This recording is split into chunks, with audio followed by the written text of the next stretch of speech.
Okay, we're coming back, and when we envisioned this 2 years ago about how these would take shape, it's just been remarkable to me how they've adapted, and when we created these pilot projects through the RFP process, we built in a lot of flexibility, and I'm just really grateful that we did that, because what we have is what we expected in the end, and then some, in terms of some really good information about how we'll proceed going forward. So next on the agenda will be hearing a report on cancer health disparities and health equity. To introduce that, it's my pleasure to introduce my colleague at the Department of Public Health, Gail Merriam, who's the director of the Massachusetts Comprehensive Cancer Control Network. So Gail, come on up.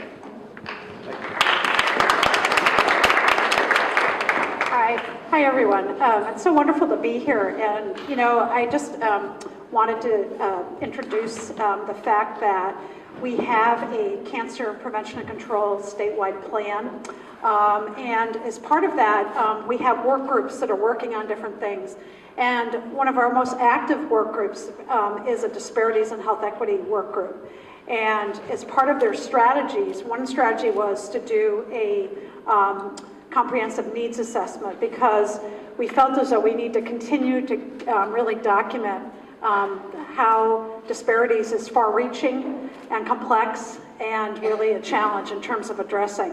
So you're going to be hearing from John Snow Inc., and, who actually did this needs assessment. But I just want to also say one thing, is that I am just so impressed with the work that's being done. I cornered Carrie Mello before she left to say, are you going to keep funding these wonderful pilot projects? Because what I was hearing is that you all are doing work to really, what we hope to be the long-term outcome, which is really to reduce the burden on people for cancer.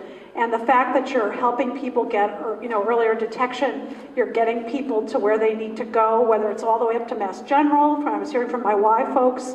I'm just so impressed with the dedication and the commitment, and I just wanted to reflect upon that, because you do it day in and day out, and it hasn't gone unnoticed. I was just really moved by the stories and the cases, and we just hope to work with you to continue really addressing this, because we know down here in New Bedford, Fall River, that cancer disparities is very, very prominent, and we really need to work together to try to reduce that. So anyways, I'm also here representing our work group, and they are very much very pleased, and we asked JSI to use some of the remaining funding that we've given them through our ComCancer dollars to make a presentation today, but I understand from Ron to continue to provide some strategic planning, and really that's, how can you all best move forward your best efforts to really continue to work on cancer disparities. So thank you very much. I'm going to turn this over to Jackie Nolan.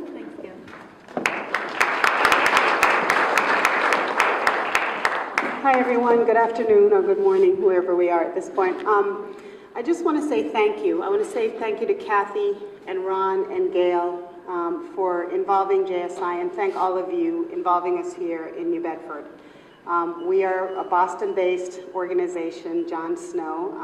I'm Jackie Nolan, that I work for this organization. But we are pleased and honored to be part of the work you're doing here and bringing the experience that we have at JSI, the resources and the knowledge in doing public health work to this community. And we appreciate it, we honor it, we respect it, and we look forward to partnering with you in the future. So thank you, Ron and Kathy and Gail, for allowing this opportunity, and you for letting us into your neighborhood and your community to help with the work. So I wanted to say that. And so in light, before we start, I want to say, your community, the community health workers that spoke earlier, you talked about all the different experiences you've seen around cancer, disparities with your populations. This isn't new, it's been there, and so what we've had the opportunity to do through the work, through Gail's project, is to talk to your community. We had the opportunity in 2013 to talk to your community and the people in your community to find out what their challenges are. We not only talk with community members, we also spoke with community health workers, We also spoke with Helena and her group. We did focus groups with voices. So my colleague, Jane Hynson, will also share with you those focus groups we did to gather this information so that we can share it with you today. But wanted to say that it's just validates, what we're presenting to you today validates what you heard from the community health workers. And so it's just more of a formal structure that we have it in so that we can present that to you. So I'll turn it over to my colleague, Jane Hynson, and she'll tell you about the process, and then I'll go through the findings. I also want to introduce two other co-workers. There's Rachel Morse. She's in our Rhode Island office. And then I have Beth, who is a local from the area, who also works with us at John Snow. So I just wanted to introduce the other two colleagues. So I'll turn it over to Janie, who's going to talk more about the process and the methodology of how we did the focus groups, and then I'll share the findings. Okay, thank you. Thank you, Jackie. So as Jackie mentioned and Gail mentioned as well, we conducted a Cancer Disparities Health Equity Strategic Planning Needs Assessment in Southeastern Mass, and this took place in 2013. So there are two parts to this assessment. First, originally we looked across the state, we looked at data across the state to find out which region of the state had the greatest disparities in cancer. And we identified Southeastern Massachusetts. And then, so that was the first part of the process. And then the second part was where we conducted focus groups, key informant interviews, as Jackie mentioned. And all of this was through the Massachusetts Comprehensive Cancer Prevention and Control Program, and but through meeting with the disparities work group as well. Okay, and then so we finished our final report in February of this year, and Beth is going to be passing around a couple copies of it, and then if anyone is interested in having a copy emailed to you, we're going to send around a list as well, but we did just bring a couple copies today. So first, just to step back a little bit to the first part of the assessment that I talked about. So in early 2013, JSI, in coordination with DPH, we looked at the data across the state, and found out that both in terms of cancer incidence, which is new cases of cancer, and also cancer mortality, Southeastern Mass had showed disparities in cancer. So first, this shows that in terms of all types of cancer combined, as well as specifically lung cancer and prostate cancer, the rate of newly diagnosed cancer in Southeastern Mass was higher than the state overall.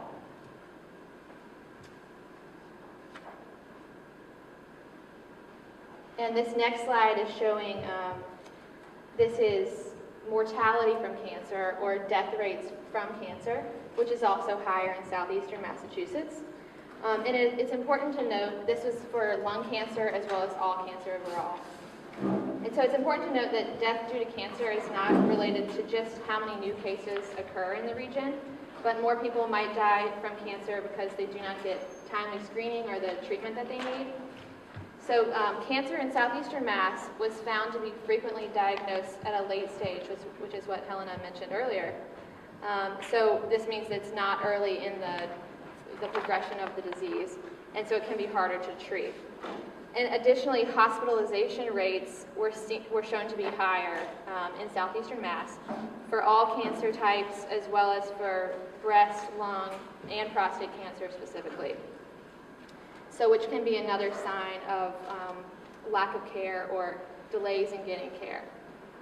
And additionally, disparities were shown in terms of risk factors for cancer, including smoking rates in Southeastern Mass.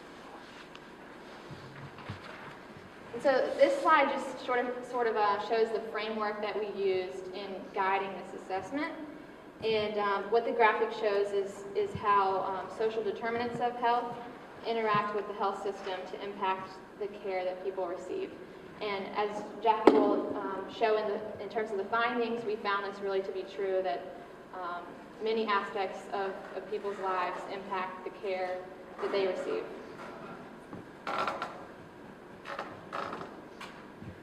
So this is the methodology, the process that we went through in terms of the second phase of this assessment. So first we worked with DPH and identified what questions we were looking to answer, and then we put together focus group guides and interview guides so that we could find out those answers. And then we conducted key informant interviews, and then we conducted focus groups and discussion groups. And then the last step was to analyze this data and then produce the final report. And overall, the purpose was to investigate factors that influence cancer prevention and general wellness, such as fitness and nutrition, as well as cancer screening and treatment. And so this map shows the locations of all of the groups, the focus groups that we conducted. And the one that's not shown is Fall River, actually. But so one limitation of the project was that it was a short time frame. Initially, we tried to conduct all the groups in May and June of 2013. But then we realized there was a few areas we wanted more information, so we ended up conducting a couple more groups in September and October of 2013. And one other thing to point out is, as you can see, the findings may not be generalizable to all of Southeastern Mass. We were focusing on specific high-risk neighborhoods and communities that had been identified by advisors that we were working with and DPH as well.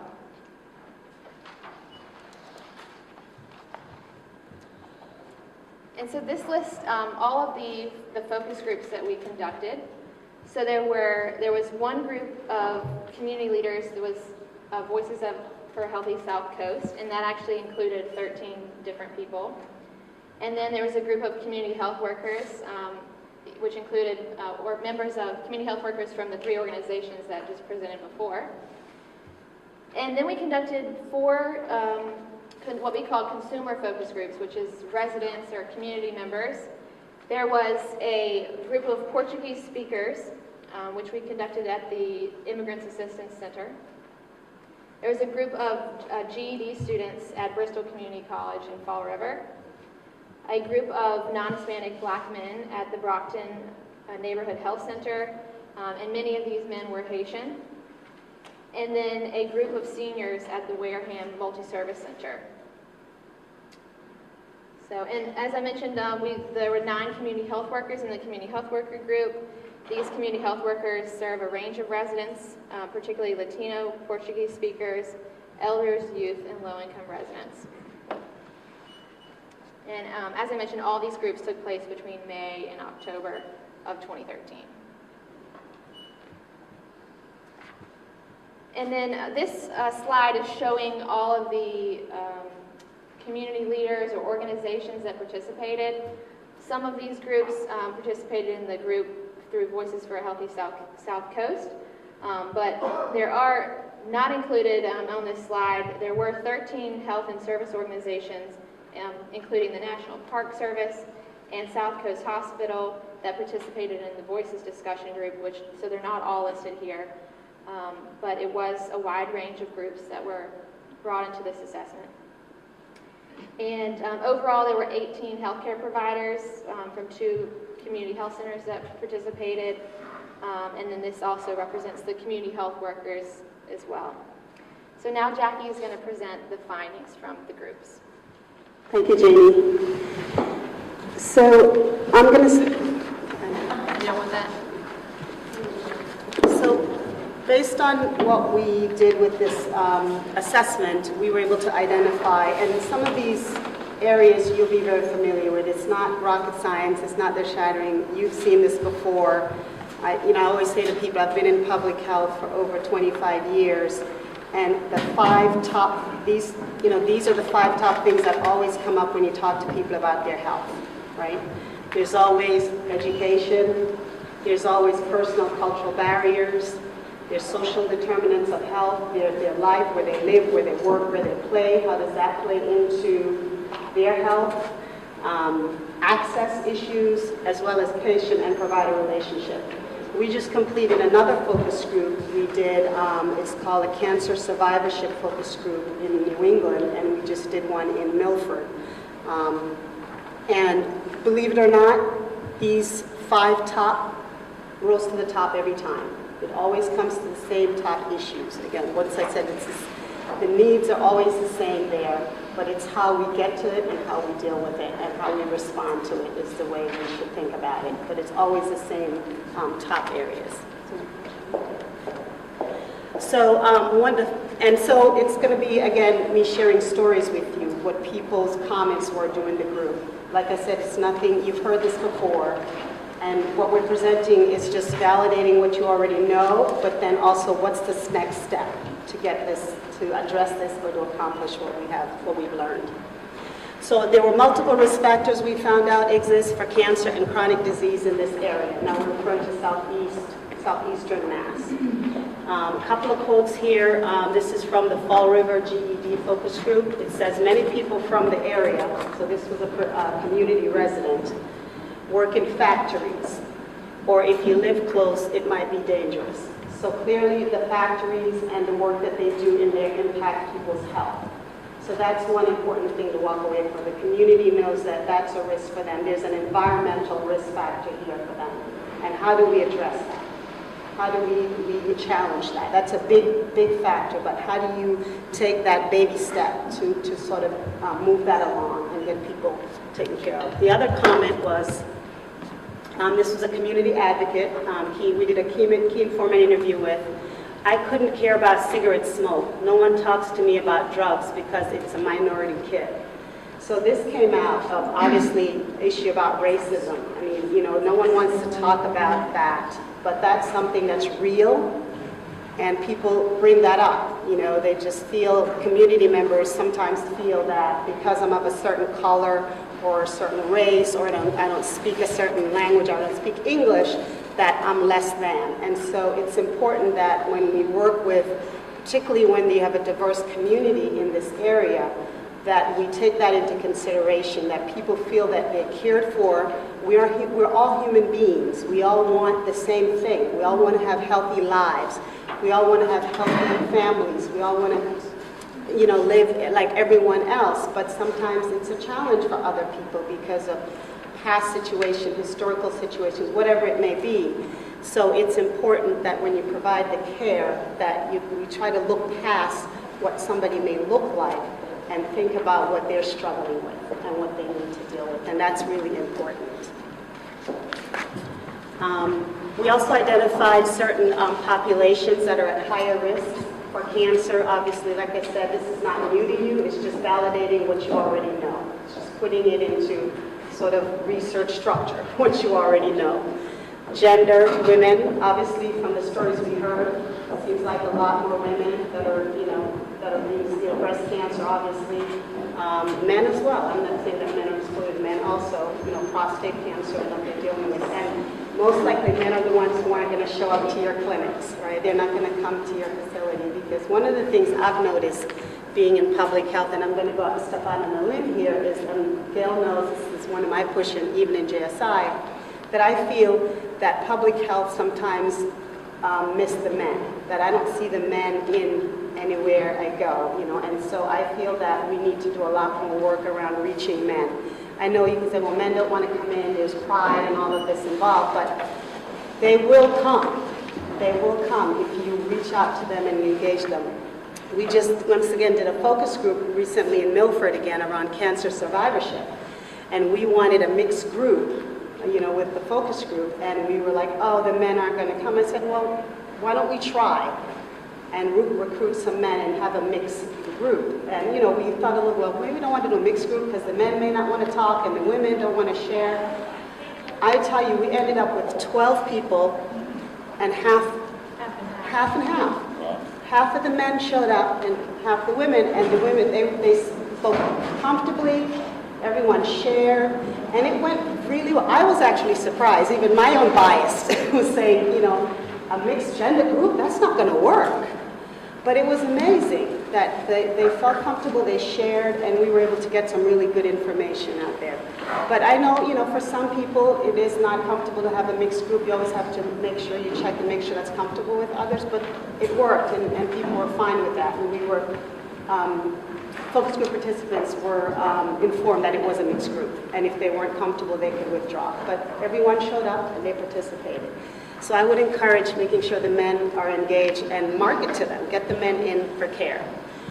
Race and ethnicity, I just talked about that. It's important that we, treat everybody the same. We all want the same thing. We all want to do this. We all want to live healthy lives. We want to be productive. It's important.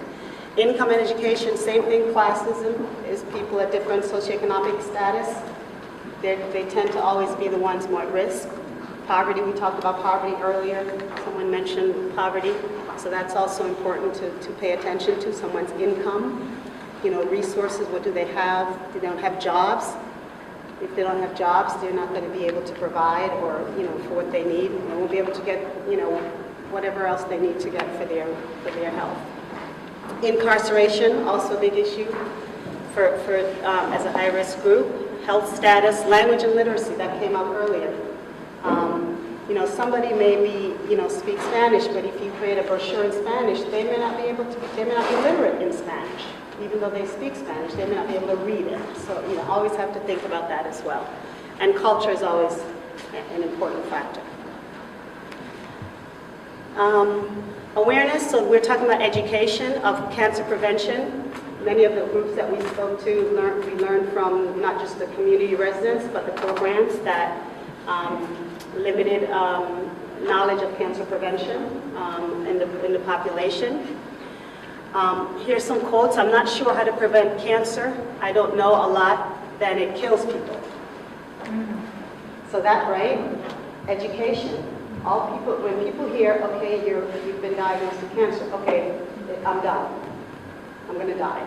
So then it's important for us to educate people around understanding and knowing that, I want to be careful to say, because with the mortality rate and people showing up later on when the cancer is more advanced, it's harder to not convince people that they're not going to die. But at least if we can do some prevention efforts to get people in for screening and treatment, that would be helpful to help people.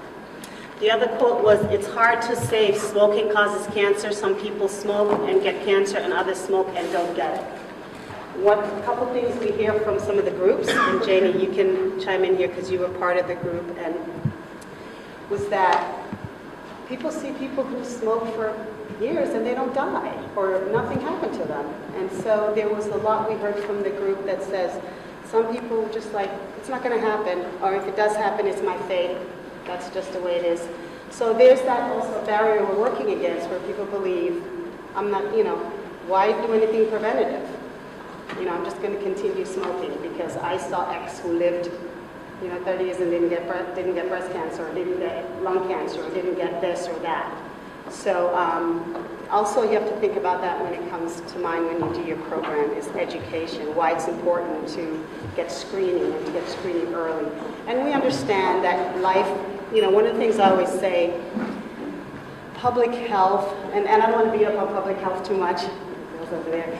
But I think sometimes we've become this, so it's like people's life doesn't exist, as Jenny had showed that model. It's all in a context, right? It's in a context how we live. So it's not just someone, you're going to work on this thing and then fix that thing. All of their lives are impacted by multiple things.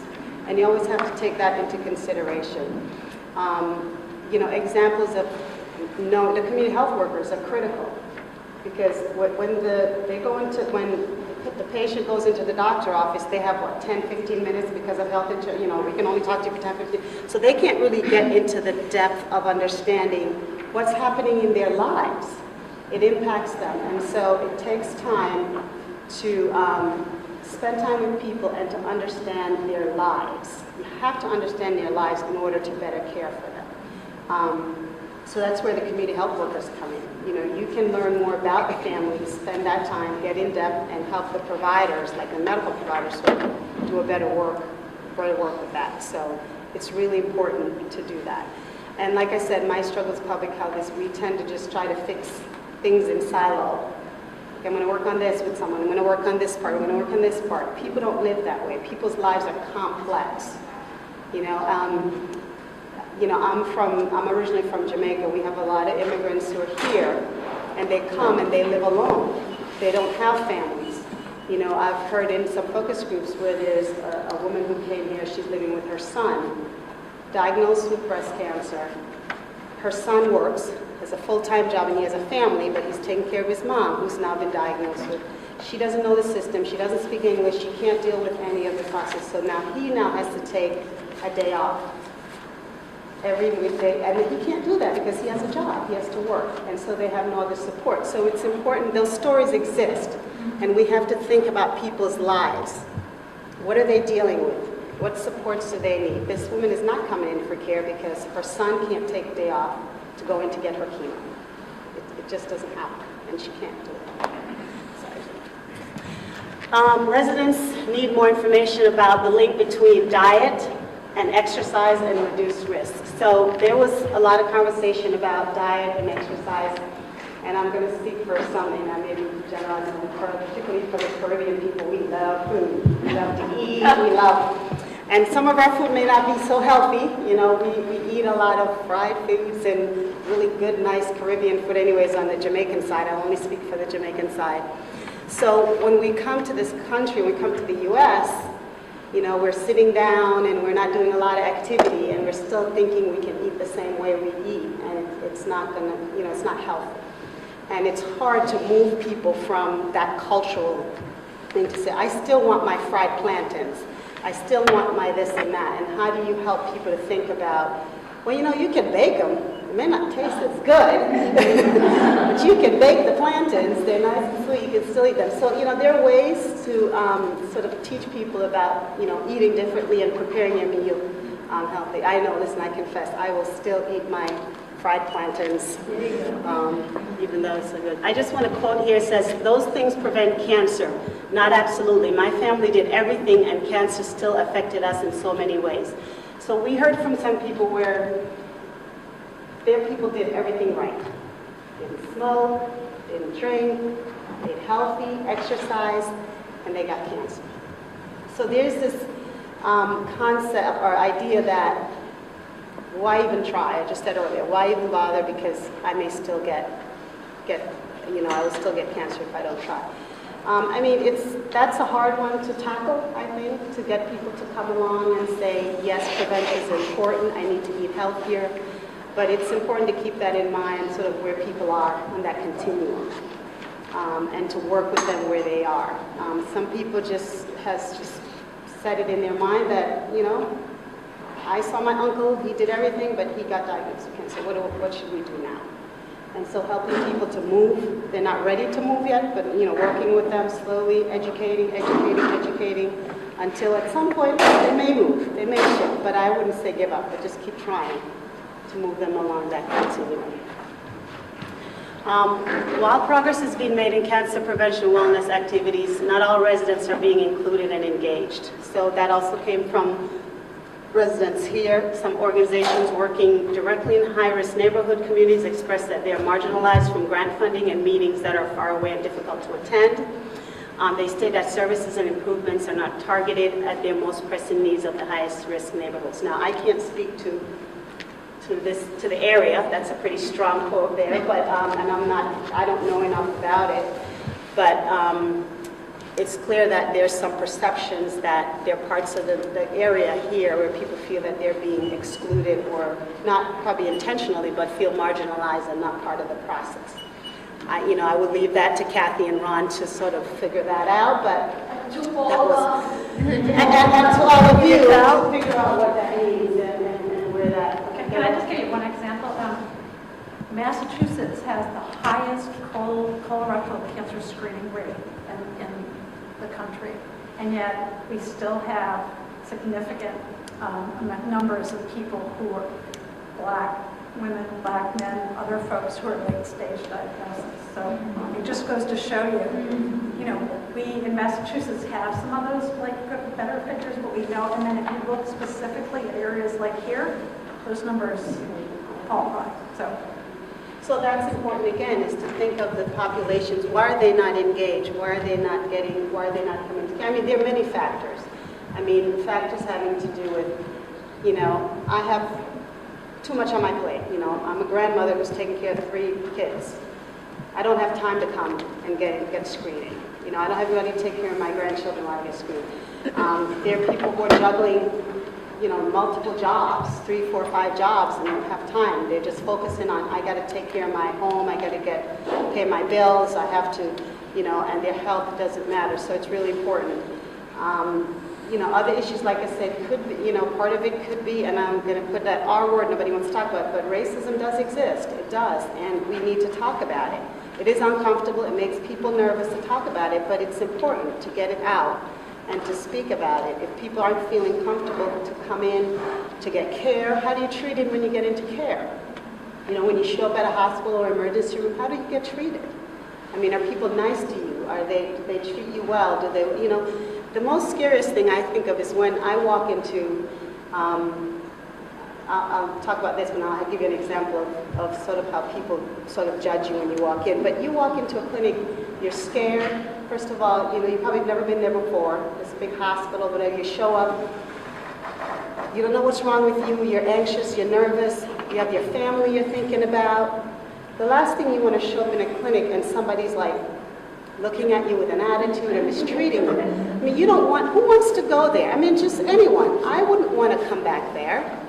I mean, I wouldn't want to come for care, but you're carrying, put yourself in that person's place. If you show up with knowing that you have something going on and you walk into a clinic and all you see is an attitude, that doesn't help. That's just put more stress and pressure on the person and less likely for them to come back and get care.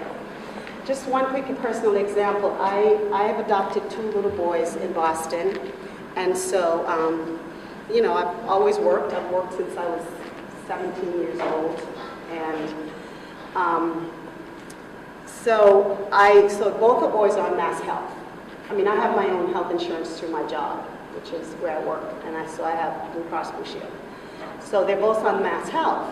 So I go, I'm not going to name the place I went to, this is where I received my care. So I show up there for my child, and I pull out my Mass Health card. Now, I didn't, I just pulled it out. I was just like, okay, here's my Mass Health card, because I was there for my child well check visit. And oh my gosh, it was like I pulled out, I don't know, a snake or something. I mean, the reaction I got was like, first of all, the facial expression. Okay, it's Mass Health. She has no idea who I am. I'm not someone on Mass Health. I'm not on Mass Health. But I adopted a child who gets care from the state. That's why I'm there. I'm there for this little child who I took in. But yet I get an attitude from a front desk staff because I pulled out a Mass Health card. Socioeconomic, right? Because she thinks I'm a poor black woman showing up with her kid on Mass Health. No. And you don't know me. You don't know who I am. And so just an example of when people walk in to your care or you're giving care, that's real for people. And think about how you would feel if somebody gives you, you're coming in there to take care of your child and to provide care, and somebody gives you an attitude. Customer service people. It's as simple as that. Social terms of health, including poverty, discrimination, and desperate access to safe and healthy environments, pose significant barriers. If kids eat oodles of noodles every week, it is because that is all they can afford. I don't want to hear that nobody can access fresh foods. There are supermarkets, small stores, and food at Walmarts, but they cannot afford the food. Another community, Anna, where you had to find where to get the food. I mean, that's the basic need, right? Our basic need is shelter, food, right? Shelter and food. I mean, unless that addressed, we're expecting so much from people to be compliant. That's one of our things. People need to be compliant. But you have to understand what people are juggling. Understand what it is. And that's why it's important, I say, the community health worker role is key. It's key because you bring up an aspect that the people are in the building, in those little white hospital, wherever they are, don't get sometimes. And the community health workers are the ones that can go out there, know what's going on, and then be part of that conversation. Okay, here's what's going on with Miss X, Y, and Z, okay? She's not gonna take her medication, guess what? Because she doesn't have any fridge to put the medication in, because she lost her electricity. That's real life. That's social determinants of health, people. And we have to pay attention to that, not just, okay, she's gotta go get her test. She can't be healthy unless her basic needs are met, he or she, okay? Cultural and religious beliefs, access to information and ability to advocate as well as discomfort and fear affect screening and treatment. I don't know too many people who have been screened for cancer. This was a Haitian man in Brockton. And we know the rates, Gail just said it, particularly for black men, prostate cancer. Colorectal cancer, but Colorectal. the rate for black men, mortality, dying of prostate cancer continues to be double that for white men. And I've been with DPH for 6 years now, and it hasn't changed. So black men are, whether they're American-born or Haitian, are definitely at increased risk of. David, do you have a comment? My comment is that from my experience and talking with black men and other minority men, they don't like their bunghole be messed with. That's why I think the problem is they don't want any insertions of their rectum to look and check. Okay, so then that's the issue, right? So let's talk, that's reality, folks. We don't want to hear it, but that's reality. And I'm not, if I'm going to make, I hope I don't make a project. If I do all the men, wait a minute in the room, just shut me down if I make a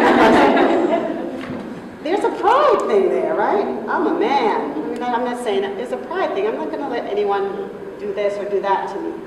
But we have to educate, right? Why? I mean, just talk to the men. Just have a conversation. What would make you, screening, you have to get screening. If you don't, this is what will happen. We have to have the conversation with them. So for this Haitian man to say, I don't know too many people who have been screened for cancer, he's in a group, I think this was in it was in the Brockton Neighborhood Health Center. This is where we did it with the men, and they were predominantly Haitian men. And I'm sure he's having a huge network. And he's saying, not one of his network has ever been screened for cancer. So it's important to even talk to the men about it. And, even if they're fighting, I'm not going in because I don't want anybody touching, we shouldn't give up. We should still educate and try to bring them along. Eventually keep talking. Maybe it'll hit them one day. You want to be around for your family. If you're taking care of your family, if you're taking care of this, take care of yourself for your own health. It's important. Some people are ashamed to be naked in front of a doctor. That's a big cultural, I want to talk a little bit about that. My grandmother was embarrassed to be that way in front of a male doctor. My grandmother could not demonstrate her body that way in front of a man who wasn't her husband. This was from a Portuguese focus group. I can't speak for the Portuguese people. We're Portuguese in here. We're the Portuguese people. Can anybody speak to that? My grandma's 89. It's still a struggle to get her to do anything. Right. And my grandfather passed years ago, but it's still the same stigma years later. Anybody else want to comment? Exactly what she said. Yeah. It's So, Anna, you are the group. I just recognize you. You are the focus group as well. Anyone else Portuguese? It's a cultural issue. The women have been, and I don't think it's probably just Portuguese. I'm sure it's across any other group. My grandmother, I'll speak for my grandmother, she will not get naked in front of any male man. I don't, any man or anyone.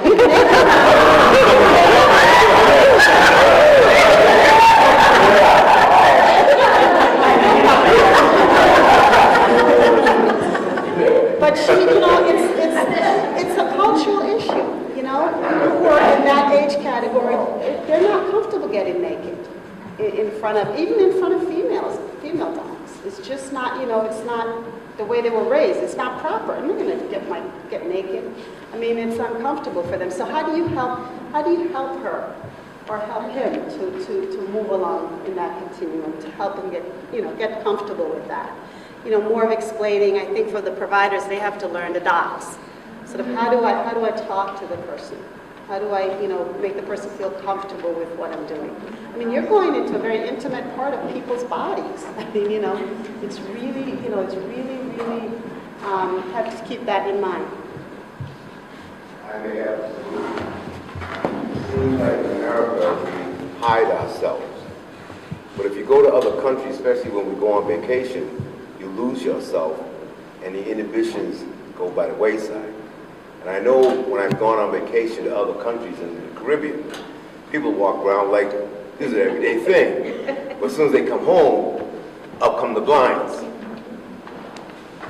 Get my meaning? It's helping people be a little more comfortable. And not that you want to go out there and start like showing yourself to everybody, but it's your health care. If you talk to people, it's your health. You know, it's about impacting your health and living a healthy life. It's quality of life. You know, it's all of that. You know, being alive for your family. But even at my age, I'm still comfortable going to see a male doctor. I mean, who is it? I mean, it's human nature. Do you see me? I have a sweater and a shirt on. It's 90 degrees outside. You know, that's from my grandmother who always taught me to. I tell everybody I can't wear like a lot of like, I'm trying to come out. I can't wear a lot of like strapless things or that because I was raised, my grandmother, very strong Christian woman, you know. You keep everything buttoned up. You don't show anything. So I still have to, all of that is still in me. And you have to remember that. You were raised in a certain culture, you were raised with certain morals and guide, whatever. And some of that, it takes time to strip that away. That doesn't just happen over time. People need, and it takes time, community health workers, you know, little baby steps, okay, maybe I'll get her to even start thinking about it. I get him to start even thinking about it. So baby steps for everybody. You know, I'm not going to tomorrow pop out in my bikini, not going to happen. You know, because it's going to take time for me to undo how I was raised and what was ingrained in me. So that's the same when you think healthcare and people coming into the healthcare system and taking care of themselves. And, you know, I'm only giving snippets of this. I mean, there's a full picture for everyone, but always taking people where they are and slowly move them along to continue. Initiatives target a specific population can increase screening. I can't recall a screening promotion by DPH in 10 years in this area. You must do more promotion over a long period of time. Sorry, Gail, got to put that out there. So this was a hit at DPH about doing more campaigns and more promotion of health, health initiatives in the area. I don't know, have you guys seen anything recently that's a promotion of health initiatives? Like quit smoking or, this may impact your health, whatever it may be. Have there been those type of campaigns? Have you seen those? Have anybody seen those? That's what we need to know, the reality. Also, when we work at the Wellness Connection, we have a little display of what is in a cigarette. So we have the rat poison and the Windex, things all over in a little clear box. And there's another copy, and he displays what a cigarette has inside. So a lot of the patients that come in, they're like, oh, that's what is in a cigarette? Yes, that's what is in a cigarette. So they're like, oh my goodness, so they're surprised. So things like that they can see helps a lot. We do the same with the sugary drinks. We put the little sugar bags next to the Coke or juice, whatever, so they get surprised. That's really how much sugar those drinks have. Yeah.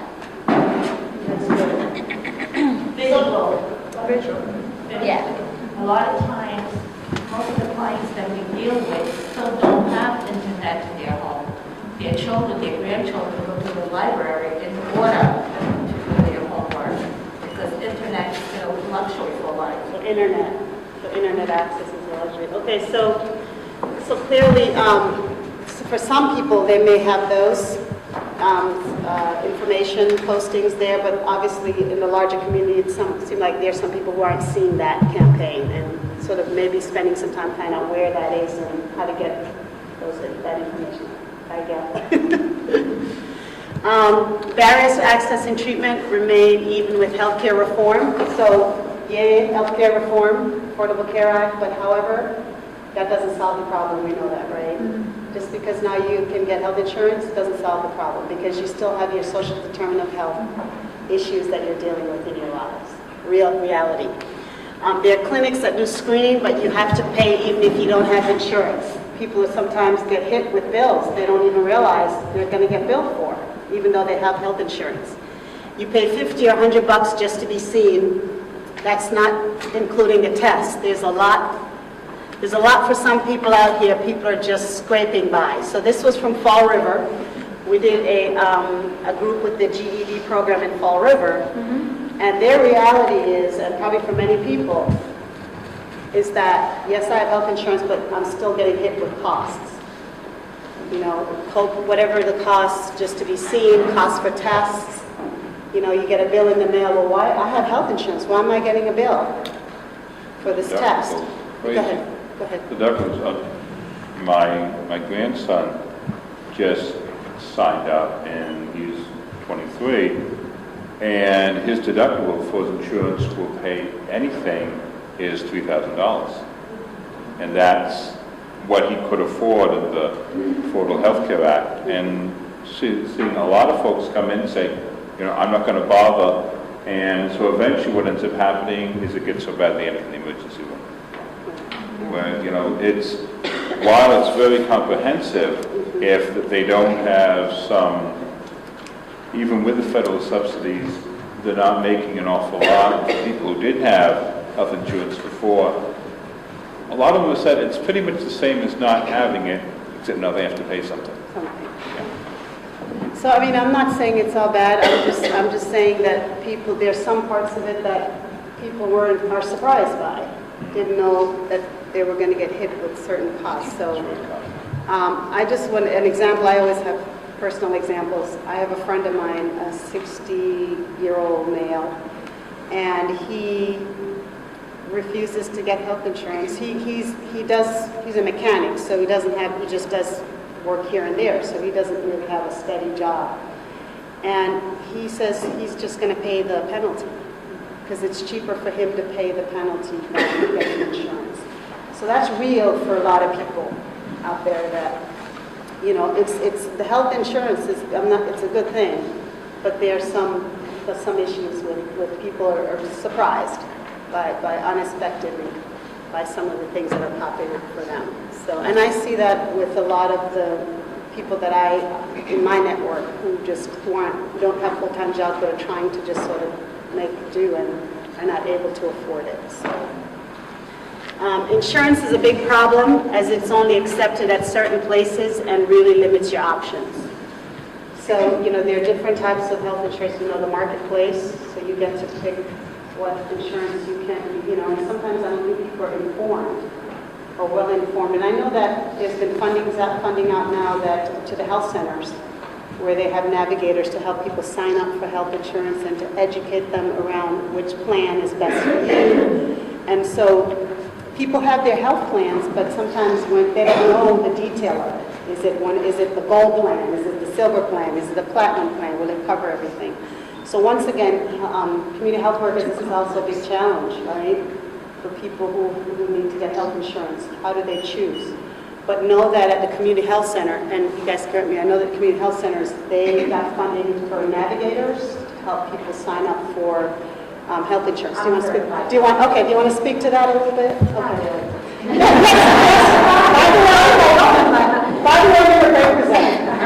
It's very challenging because Commonwealth does not exist anymore. And now, for example, Stop and Shop, they no longer want to give health insurance to their 30-hour employees, which is horrible. So we had to do that for them. We had to go through the whole process of trying to pick out a plan. And a lot of these people are Portuguese speaking, are Spanish speaking, are Creole speaking. They do not know how to turn on a computer, let alone go through the whole system to pick a plan. So when we first started this project with the Health Connector, it was very frustrating because they wanted everything to go through the internet. So they had to get a lot of them said absolutely not. I don't know how to turn on a computer. What is, a computer name? And I'm like, no, it's an email address. What is that? So we switched over to paper, and there's still a lot of people, I want to say 80%, have not even reached a plan or a decision. So what the Health Connector is doing is they're transforming everyone to Mass Health Standard And they sent out another letter. I just went to a navigating meeting last week, and they sent out a letter generating, I believe it was Monday that it started generating to the public, that they're going to extend it now to December of 2014. So we're still not there. There's still a lot, but these plans, platinum, it depends. They take your everyone's income in the house.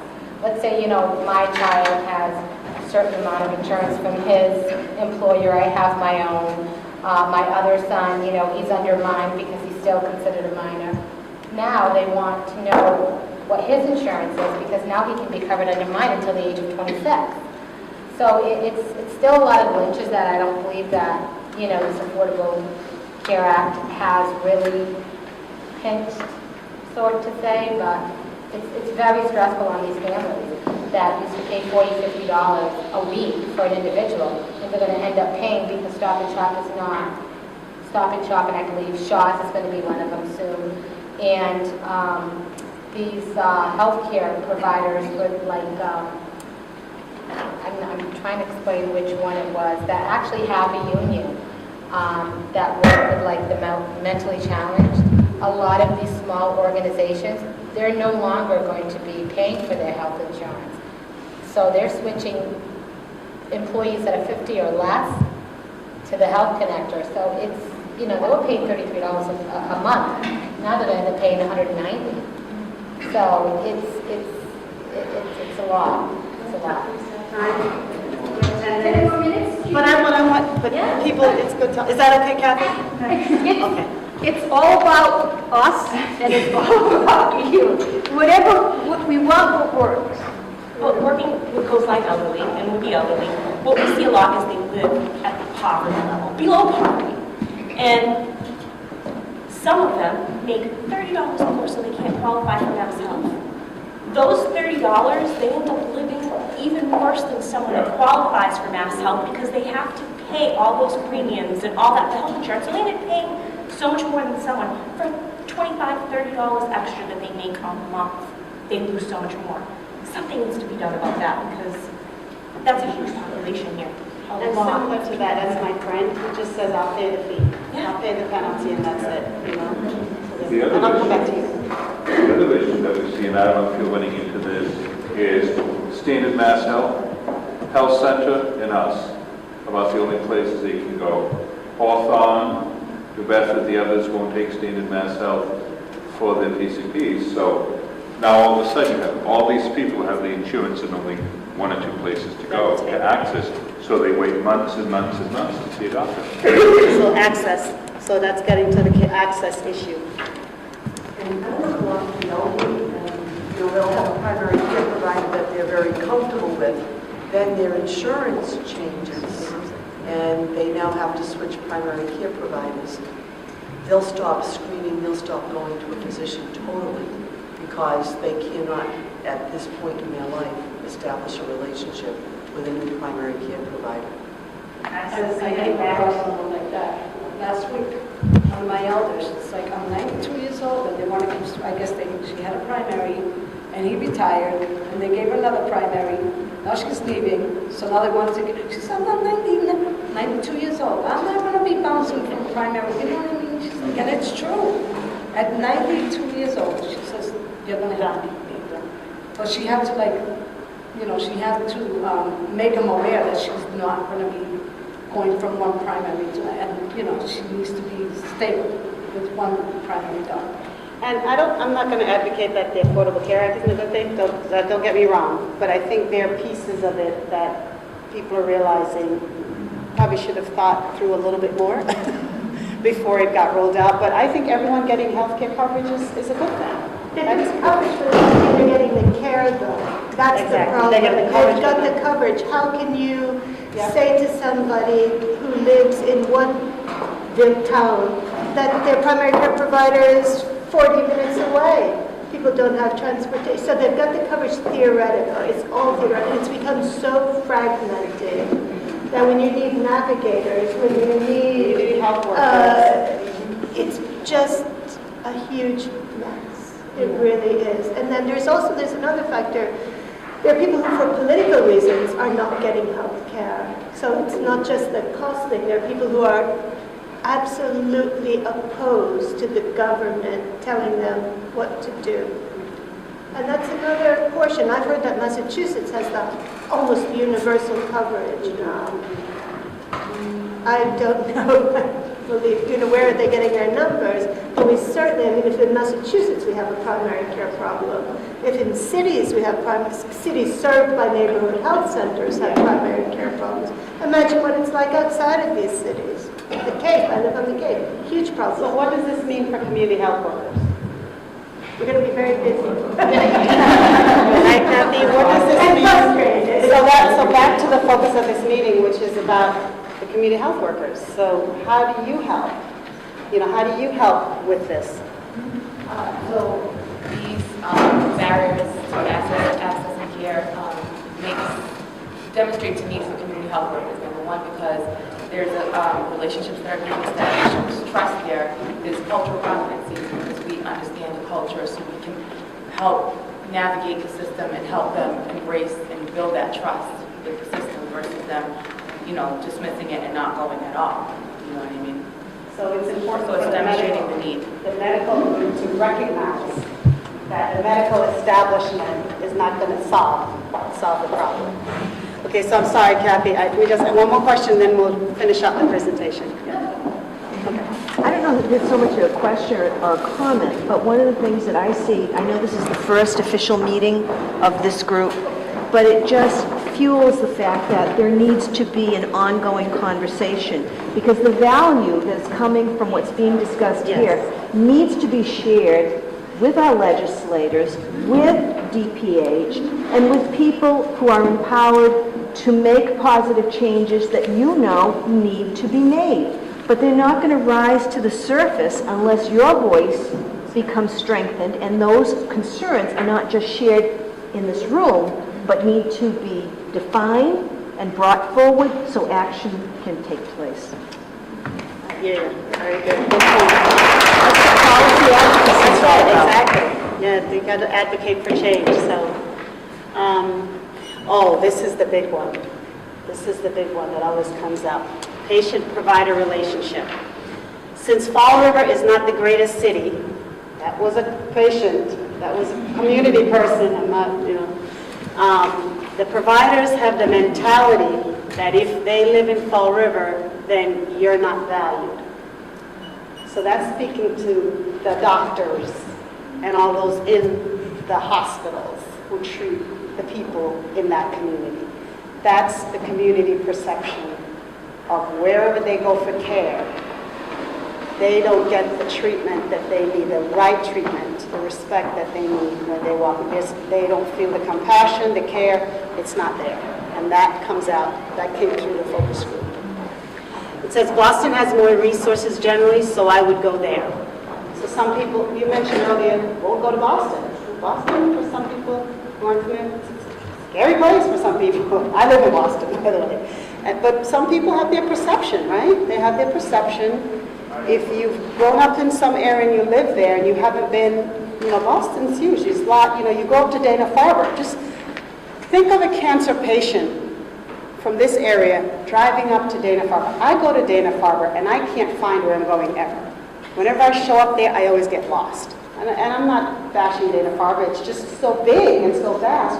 You're not sure where to go half the time. And so think of someone going in there who is going for treatment, for chemo or whatever reason, whatever they're going there for, and to enter a facility where you don't even know where you're going, you don't, this all these fancy, big, huge buildings, and when you get there, how are you treated? I'm not talking about Dana-Farber, but any care facility. When you go in, the first person, the frontline person, right? That's who you meet, right? Somebody at the front desk. How do they receive you?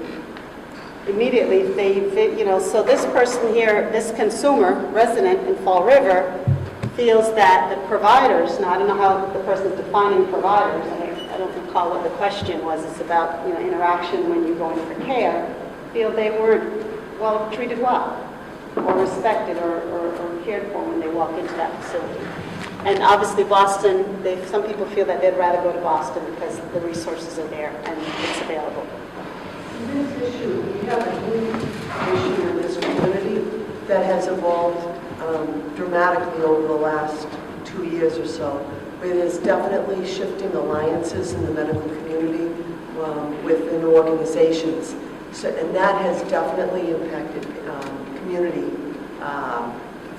patient care, people's association with particular physicians. So you may be my physician today, or you may be my provider, but you switch and you're working with a different group, and I can't go to that other group. So that has made a huge difference, both in terms of primary care and in terms of specialists. So it's impacting the quality of care, right? And what, so what's happening? Different organizations are taking over certain organizations? I didn't. There are pretty much two camps, as somebody was writing in the room. It seems that Stewart Health Systems is one camp, and South Coast Hospitals is another, and they're recruiting each other's physicians, and you either pick one camp or the other. You can't go between the two. Okay. And so people, right, stuff going on. Okay. and people are getting caught. Oh, that's sad. Yeah. Okay. I'm not to bring that to Carrie since she's not here. No, I totally hear you. I mean, it's always a challenge when the system, you take out the system, start going against, not intentionally going against parents, but patients, but looking at their systems and not thinking about the patients as they make these changes, right? They're not thinking of the patients. It's obviously about the bottom line in the business. So I won't go there because I don't want to, healthcare providers need updated guidance and continual support on cancer screening guidelines, insurance. So we did some focus groups at the community health centers. We did one in Brockton, and we did a focus group with providers in the New Bedford Neighborhood Health Center. This is one comment from one provider. I have a couple of patients who still won't go for follow-up care because of the chance they may get a bill. Once again, it goes back to the insurance. I don't know how the tertiary care centers really work in order to guarantee whether or not they'll get a bill or they won't. That knowledge would be really helpful to get those patients into the system. So even providers are asking, even for the community health workers and others who are even asking for help with helping patients navigate the crazy healthcare system and the insurance. Doctors are asking, the physicians at the health centers. One person I remember requested, just give me an 800 line. If I have a patient in my office and I'm dealing with that patient and they don't know if they have insurance or whatever with him or her, how do I get that person signed up or get the insurance coverage for her? A provider actually made that suggestion because they feel they don't even understand themselves, sort of the whole system. It's so complicated. So, and in the ER, it's like you never know what's coming in. You plan this way, and then we find out, well, somebody's coming in who didn't think they were going to have a bill, and then comes down through the Affordable Health Care Act that yes, this has to be billed or has to be sent out. And our patient financial services folks almost sometimes flying by the seat of the pants because they don't have the information necessary as to exactly what's going to do. An 800 number or some kind of contact like that would be wonderful, where we could get definitive answers. And right now, because everything's still very much in a flux. And the other thing is just getting information to the providers, teaching, I don't know how they do the CMEs for providers, sort of understanding that whole process of, I know this physician was willing to say, I would get on a phone and say, okay, I have a patient here with me, help me and show me what I should do to help this patient. So there are some physicians, I know not everybody will do that. And again, the clock is against them as well, because they only have so much time to spend with their patients. So community health workers, community health workers, every time. That's what they need. That's what they need. One of the comments we get when we go into hospitals and deal with some of these patients is, well, how come my doctor didn't have the time to explain this to me if it's for my health? And they'll say, well, because they have to deal with so many people all day long. Where I can sit with you and I can really explain what needs to be explained. And they'll say, then why don't we have all of these services? And we just keep saying we're trying to do the best we can, but we have to educate everybody else that we can do the job. That's right. And that's what it is, that we really care enough that our organization organization is growing rapidly because our love of all of the people and our needs are so extreme that we're coming together, and that's what it's going to take. Right. And your voice, like you said, Your voice, bring it together, and present that you, and once again, you have to, against Kathy and Ron, you guys are all working, great and new Bedford allies and the dog tags and everybody, bring it together, bring the power and say, this is what's needed, this is what works, and you have to show them that it works. So anyway, so that's the end of my presentation, and so you heard a lot from us. Nothing new, right? It's just more challenges for each of us as providers, whatever area we're in, be it medical, community health workers, because this is what this is all about, and helping them to recognize the medical structure. You need community health workers. It's not going to be, your health system will continue to have the issues they have. Not that community health workers is going to solve everything, but it can help move that along. And so I want to thank everyone for the opportunity to present information to you. This is what we heard from your community. This is what we heard from your programs. And hopefully we'll put some plans together to see how we can make this happen. And thanks, Ron and Kathy and everybody else.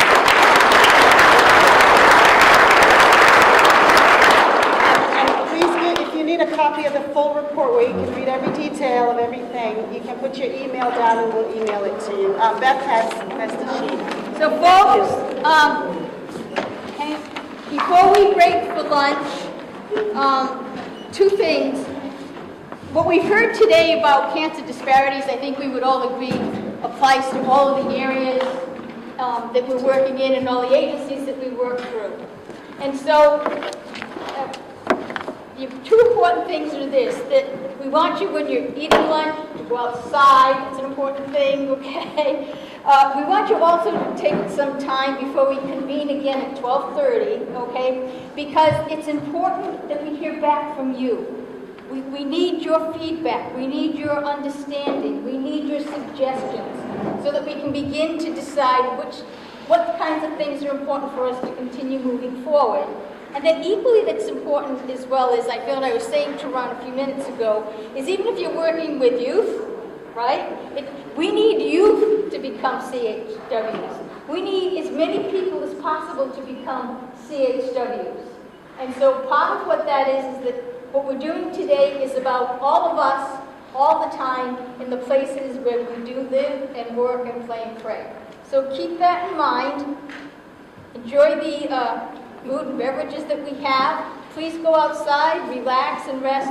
But really, all this was prelude because it's all about us together, and it's about what you can feed back to us and share amongst yourselves so that we can actually plan some next steps. Is that making sense?